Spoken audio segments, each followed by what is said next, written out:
All right. Hey, what's up? Hello. Happy Sunday, May 3rd, 2020. Yeah, so today's been a good day. Today's my mom's birthday, which is super exciting. So of course, I was here all day and she was at home all day. I think she said that Andy was going to maybe stop by and cook her dinner or something. But I told her that, once things start opening up more again, that we should go out and celebrate and whatnot and so forth.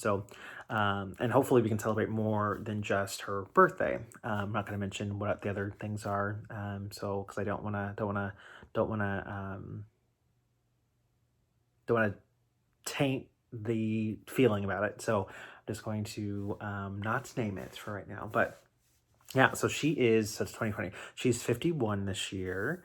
Hopefully she won't get mad at me for mentioning her age, but she still looks really good for her age.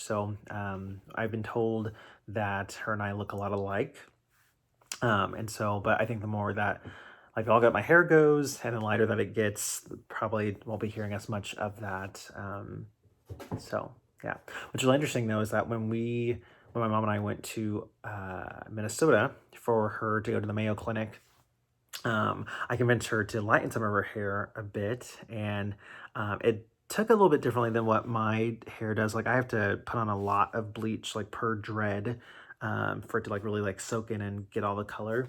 But her hair was in a twist, and so like a lot more of her hair could be covered with not as much bleach.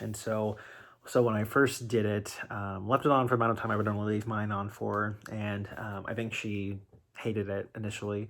But I mean, typically what happens with my hair too, as soon as I finish it and wash it and everything, I'm always like, ugh, that's the colors too weird or whatever. But I just think with it naturally being exposed to light, whether it be like light from a light bulb or light from the sun, I think it just naturally like tempers it, and makes it look more natural. I mean, again, I've been really digging mine, so what can I say?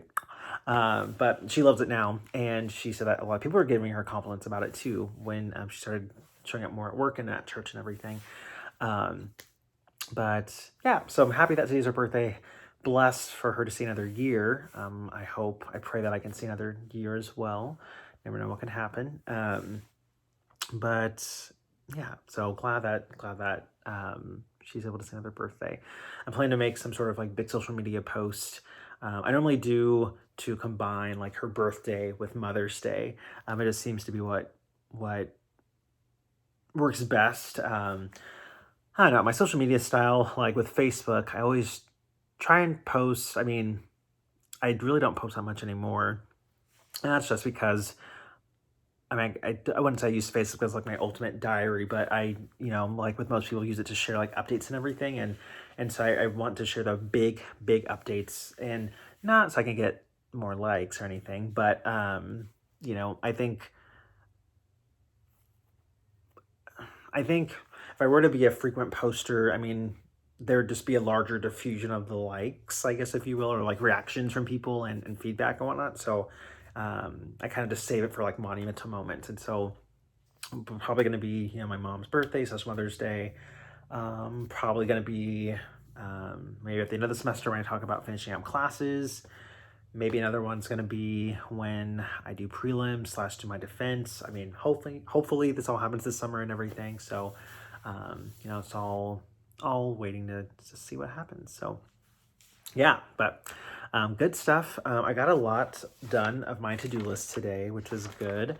I need to work on a letter of rec for a student, but my group project, like for our staffing organizations class, our final project group met today, and we've been somewhat confused with like what we're supposed to be doing for the assignment. So we're meeting with the professor tomorrow at 4 just to review it, just make sure like we're on the same base. But I went back and looked at the demo that he gave us for using RStudio, and I tried to just really replug in what he did, just like what with the variables that we're wanting to test.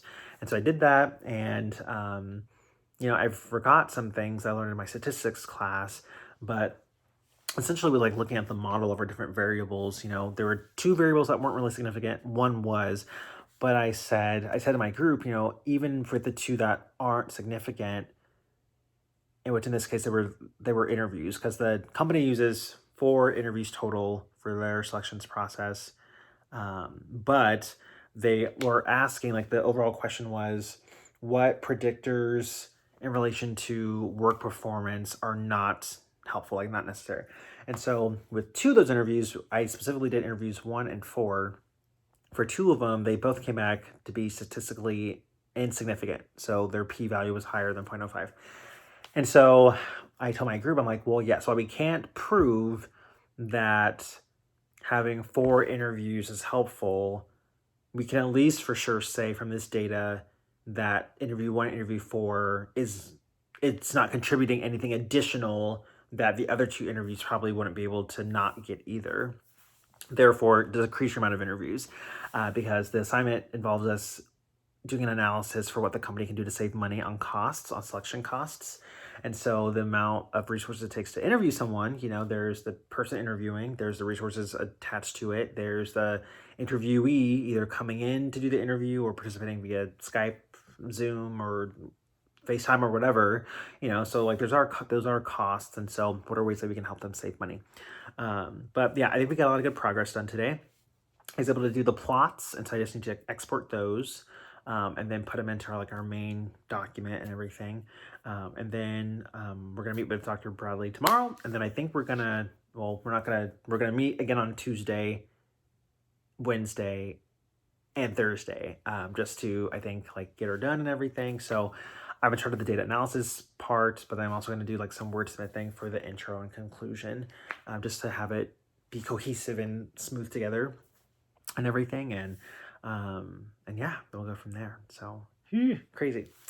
But on the TikTok side, I need to actually upload a TikTok. But the good thing about TikTok is that you can do a lot and within a small amount of time, but then save them all to your drafts so that you just have them and whatnot. So I probably may record a couple before I go to bed. But I did a TikTok, and it was like I wouldn't say it was a hard dance, but it took me a while to learn it.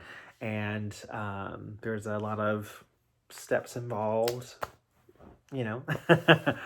You should go watch it if you haven't already. But it took me about like an hour, less than an hour, but I practiced for like an hour just to get it down, like my routine and everything. But it was quite the workout, and I liked it a lot. I'm like, this could be my new substitute for going outside to walk and run. I could just be doing TikToks and like, but hard like workout ones, not like easy ones, whatever. So yeah. Anyway, so this video is getting too long. So yeah, we need to finish my letter of rec for my students, do a couple of TikToks, I may go to bed soon. But yeah, so thanks for watching. If you're me, then hey you. You know, I was thinking about this. I should probably do like a video collage or like a picture collage just showing just how my hair has lightened over time. I've always just been really gradual about it because I don't know, not that I'm afraid to have a big change happen at once, but you know, I guess, you know, with it being more gradual, it's I guess less, it's a smaller shock value for me, but also a little bit less noticeable for people as well, so that I don't get all these comments of, oh my gosh, you're blonde all at once, but versus, you know, gradually some here, gradually some there, and then yada yada. So we'll see what people say tomorrow. But with that, if you're me, hey. If you're not, then you know the drill, and I will see you in the next video. Peace. Bye.